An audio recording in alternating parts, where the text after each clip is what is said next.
দৈনন্দিন জীবনের হিসাব নিকাশের গল্প।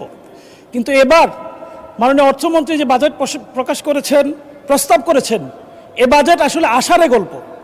মাননীয় স্পিকার, প্রায় 3.25 লক্ষ কোটি টাকা ঋণ নির্ভর যে বাজেট পেশ করা হয়েছে, সে বাজেট শুনে, ঋণের কথা শুনে আমাদের বিরোধী দলের অনেক সংসদ সদস্য উষ্মা প্রকাশ করেছেন, আশ্চর্য হয়েছেন। আমি কিন্তু একটু আশ্চর্য হইনি, কারণ যারা নিজেরা ঋণ নির্ভর, ঋণগ্রস্ত, ঋণ খেলাপি, তারা ঋণ নির্ভর বাজেট দিবে, এটাই তো স্বাভাবিক। মাননীয় স্পিকার, এ বাজেট পেশ করার আগেই বাংলাদেশে গত 4 মাসে এই সরকার এসে প্রায় অধিকাংশ পণ্যের মূল্য বৃদ্ধি করেছে। এ বাজেট পেশ করার আগেই 14টি ভোগ্য পণ্য সহ প্রায় বড় বড় যে পণ্যগুলো মানুষ নিত্যদিন ব্যবহার করে সেগুলোর মূল্য বৃদ্ধি পেয়েছে। এবার বাজেট পেশ করার 7 দিন আগে বিদ্যুতের মূল্য বৃদ্ধি করা হয়েছে, 10 দিন আগে জ্বালানি তেলের মূল্য বৃদ্ধি করা হয়েছে, কিছুদিন আগেই এলপিজি গ্যাস 1200 টাকা থেকে 1940 টাকা বৃদ্ধি করা হয়েছে। মাননীয় স্পিকার, জ্বালানি তেলের মূল্য বৃদ্ধি, গ্যাসের মূল্য বৃদ্ধি, একই সাথে নিত্য প্রয়োজনীয় মূল্য বৃদ্ধির পাশাপাশি পরিবহন ভাড়া আকস্মিকভাবে এত বেশি বৃদ্ধি পেয়েছে, এটা বাংলাদেশের ইতিহাসে সর্বকালের সকল রেকর্ডকে ছাড়িয়ে গেছে।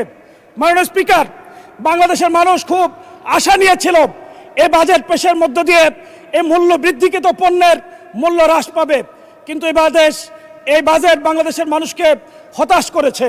মাননীয় স্পিকার, একই সাথে এই বাজেটে বিশেষভাবে কিছু পণ্যের উপর নতুন করে করারোপ করা হয়েছে, যাতে এই পণ্যগুলোর মূল্য বৃদ্ধি পেয়েছে। এমএস রড ও এর কাঁচামালের উৎপাদনে কর এবং ভ্যাট হিসেবে 10% নতুন কর বৃদ্ধি করা হয়েছে, যাতে রডের মূল্য বৃদ্ধি পেয়েছে। ইস্পাত এবং টিনজাত পণ্যের মূল্য বৃদ্ধি পেয়েছে। সাবান এবং শ্যাম্পুর কাঁচামালের উপর ভ্যাট অব্যাহতি কমিয়ে আনার কারণে ইতিমধ্যে এই দুটি পণ্যের মূল্য ইতিমধ্যে বৃদ্ধি পেয়েছে। মাননীয় স্পিকার, বাংলাদেশ গরিবের দেশ, বাংলাদেশ সমৃদ্ধির পথে যাত্রার দেশ, কিন্তু এই বাজেটকে অনেকে বললে আমি শুধুমাত্র এটাকে গরিব মারার বাজেট হিসেবে বলতে চাই না। এটা শুধু গরিব মারার বাজেট নয়, গরিবকে হয়রানির বাজেট। কোটি কোটি খুচরা ব্যবসায়ীদের জন্য এক হয়রানির নাম করা হয়েছে 0.2% অগ্রিম কর স্থাপন করার মধ্য দিয়ে। এই করের মধ্য দিয়ে এই সরকার নতুন করে আমাদেরকে স্মরণ করিয়ে দেয় সেই 76 মনন্তরের কথা। মাননীয় স্পিকার, আপনি জেনে থাকবেন, ইস্ট ইন্ডিয়া কোম্পানি যখন বাংলার দেওয়ানির দায়িত্ব পেয়েছিল, তখন তারা রেজা খান নামে এক ব্যক্তিকে ট্যাক্স আয়ের জন্য দায়িত্ব দিয়েছিল। তারা ঘোড়ায় চড়ে যখন বাহিনী নিয়ে গ্রামে গঞ্জে যেত, গ্রামের মানুষ তখন হাল চাষ ব্যবসা বাণিজ্য ছেড়ে দিয়ে জঙ্গলে পালিয়ে যেত। খুচরা ব্যবসায়ীদের মধ্যে ইতিমধ্যে আতঙ্ক শুরু হয়ে গেছে, তাদের উপর যে ভ্যাট করা হয়েছে, তাদেরকে এখন পালিয়ে বেরোতে হবে, হয়রানির শিকার হতে হবে। মাননীয় স্পিকার, এই বাজেট হলো গরিবের জন্য তাচ্ছিল্য এবং অবহেলার বাজেট। এই বাজেটে কৃষি ও পল্লী উন্নয়ন খাতে 57,000 টাকা থেকে বাজেট কমিয়ে 53,000 কোটি টাকা করা হয়েছে। স্থানীয় সরকার এবং পল্লী উন্নয়ন খাতে গত বছর বরাদ্দ ছিল 5.9%, এবছর বরাদ্দ রাখা হয়েছে 4.6%, যা গত বছরের তুলনায় 1.3% কম। কৃষি খাতে ভর্তুকি কমানো হয়েছে, গত বছর ছিল 2.2%, এবছর করা হয়েছে 1.8%। মাননীয় স্পিকার, বার্ষিক উন্নয়ন কর্মসূচিতে কৃষি খাতে বরাদ্দ উন্নয়ন কমানো হয়েছে, গত অর্থ বছরে ছিল 8.9%, চলতি অর্থ বছরে করা হয়েছে 6.21%। মাননীয় স্পিকার, গ্রামীণ উন্নয়ন রক্ষণাবেক্ষণ খাতে বরাদ্দ রাখা হয়েছে মাত্র 400 কোটি টাকা। মাননীয় স্পিকার, ইসলামের বিধান হলো তুখাযু মিন আগনিয়াহিম ফাতুরাদ্দু ফি ফুকারাহিম, গরিবদের জন্য ধনীদের কাছ থেকে সম্পদ সংগ্রহ করা এবং গরিবের মাঝে সেটা বিলিয়ে দাও। এই সরকার উল্টো নীতি গ্রহণ করেছে, গরিবদের কাছ থেকে, খুচরা ব্যবসায়ীদের কাছ থেকে সম্পদ গ্রহণ করে ধনীদের জন্য সেটা বরাদ্দ রেখেছে। মাননীয় স্পিকার, এই সরকার অতীতের পথে হাঁটা শুরু করেছে। এই সরকার এই বাজেটে দুর্নীতিকে প্রমোট করেছে। দুর্নীতি দমন কমিশনে গত বছর বরাদ্দ ছিল 203 কোটি টাকা, এবার বরাদ্দ রাখা হয়েছে মাত্র 197 কোটি টাকা 6 কোটি টাকা কম বরাদ্দ দিয়ে দুর্নীতিকে প্রমোট করেছে। মাননীয় স্পিকার, এই সরকার ক্ষমতায় আসার সাথে সাথে দুর্নীতি দমন কমিশনকে অচল করে দেওয়া হয়েছে। এই সরকার আসার কিছুদিনের মধ্যেই দুর্নীতি দমন কমিশনের চেয়ারম্যান সহ সকল সদস্য পদত্যাগ করেছে। এখন পর্যন্ত তারা দুর্নীতি দমন পুনর্গঠন করেনি, যার ফলশ্রুতিতে মেগা প্রকল্পের মাধ্যমে মেগা দুর্নীতি শুরু হয়েছে। মাননীয় স্পিকার, স্কুল ফিডিং প্রোগ্রাম থেকে এক সপ্তাহে ডিম, রুটি, কলা বাবদ প্রতি সপ্তাহে 17 কোটি টাকা লুটপাট করা হচ্ছে। মাননীয় স্পিকার, খাল খনন কর্মসূচিতে প্রতিদিন পত্রিকায় নতুন নতুন দুর্নীতির খবর আসছে।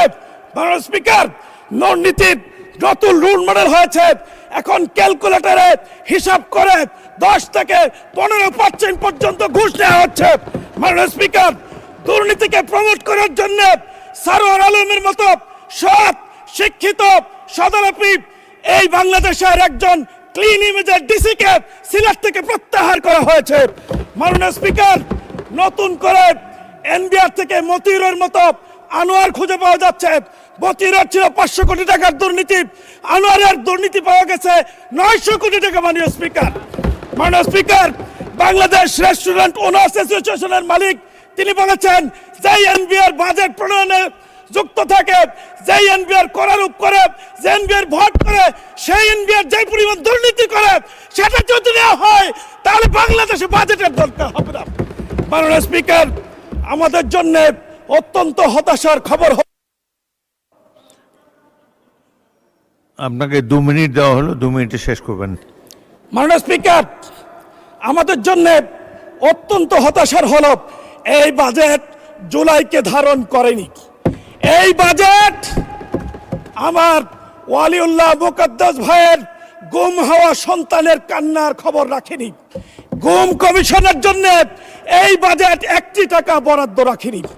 মাননীয় স্পিকার, আমি সর্বশেষ বলতে চাই, মাথায় অতিরিক্ত বোঝা নিয়ে পাহাড়ের চূড়ায় চড়া যায় না, স্বপ্ন দেখা যায়, পৌঁছা যায় না। মাননীয় স্পিকার, সমুদ্রের জলরাশি অনেক বেশি, কিন্তু কোনো পিপাসার্থ মানুষের পিপাসা মেটাতে পারে না। কিন্তু সামান্য কূপের পানি শত শত বছর ধরে হাজার হাজার মানুষের পিপাসা মেটাতে পারে। সুতরাং বাজেট বড় হলেই চলবে না, ঋণ নিয়ে কোটি টাকা বরাদ্দ রাখার মধ্যে বাজেট নয়। দুর্নীতি কমিয়ে সুশাসন নিশ্চিত করে ন্যায় ভিত্তিক, ইনসাফ ভিত্তিক, জাকাত ভিত্তিক ইসলামের আদলে যদি খরচ করা যায়, কম বাজেটেই বাংলাদেশকে কাঙ্ক্ষিত গন্তব্যে পৌঁছে দেওয়া সম্ভব। মাননীয় স্পিকার, আমি আমার প্রিয় এলাকাবাসী কাপাসিয়ার জন্য কিছু কথা বলতে চাই। কাপাসিয়ায় জাতীয় ফল কাঁঠাল সহ আনারস এবং কাপাসিয়া উৎপাদিত ফল সংরক্ষণ করার জন্য আধুনিক হিমাগার নিশ্চিত করা দরকার। মাদক, সন্ত্রাস, চাঁদাবাজি এবং কিশোর গ্যাং রুখতে বিশেষ যৌথ অভিযান পরিচালনার জন্য বিশেষ বরাদ্দ দাবি করছি।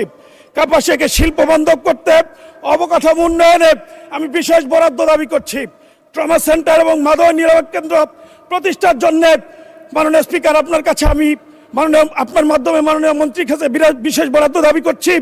রাজনীতিপুর থেকে টুক পর্যন্ত হাইওয়েকে 4 লেনে উন্নীত করার জন্য বিশেষ বরাদ্দ দাবি করছি। নরুন থেকে চেরাগালি মোড় হয়ে কাপাসিয়া পর্যন্ত